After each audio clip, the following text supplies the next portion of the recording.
বহুত দিন 10 বছর মানুষ দোকান করে 1.5 বছর পার হইব 10 বছরের উপরে হয় এতে আজ লুচি 700 টাকা ডেলি 700 দেয় ডেইলি 700 টাকা প্রত্যেক বড় 700 আমি একটু সবজি দেবো বেশি তুই এখন না দেয় কাগজ না দেয় কোনে বলে পয়সা তো এই মালদার আছে মাছ ব্যবহার বিলাক আছে ইহঁতৰ 1000 টাকা লয় এটা ইনফৰমেশ্যন আছিল তো আমি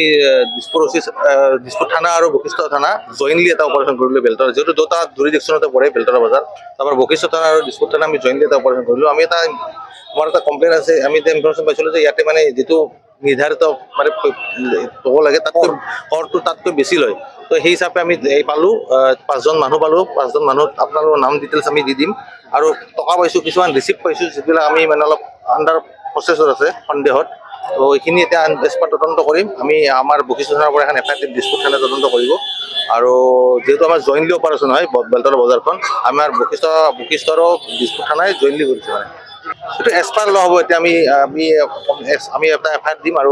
দিছপুৰ থানাত কেছ এটা ৰেজিষ্টাৰ হ'ব তেনেকৈ এক্সপাৰ্ট ল যিখিনি হ'ব কৰিব আৰু এইটো 1 লাখৰ ওপৰত টকা আছে মোবাইল ফোন আছে কিছুমান ৰিচিপ্ট আছে আৰু এতিয়া এইটো ভুৱা বুলি এতিয়া আমি ক'ব নোৱাৰিম আমি আণ্ডাৰ প্ৰচেছত আছোঁ আৰু আমি কিনা স্কেনিঙত আছোঁ আমি অলপ টেম্পাৰ্ড পাইছোঁ এইটোকে চাই আছোঁ আৰু এইটো 5জন মানুহ এতিয়ালৈকে পোৱা হৈছে সনাতন বৰ্মন একজন হ'ল বিৰাজ দাস তপন ডেকা নয়নজ্যোতি দাস আৰু আনিছ মেছ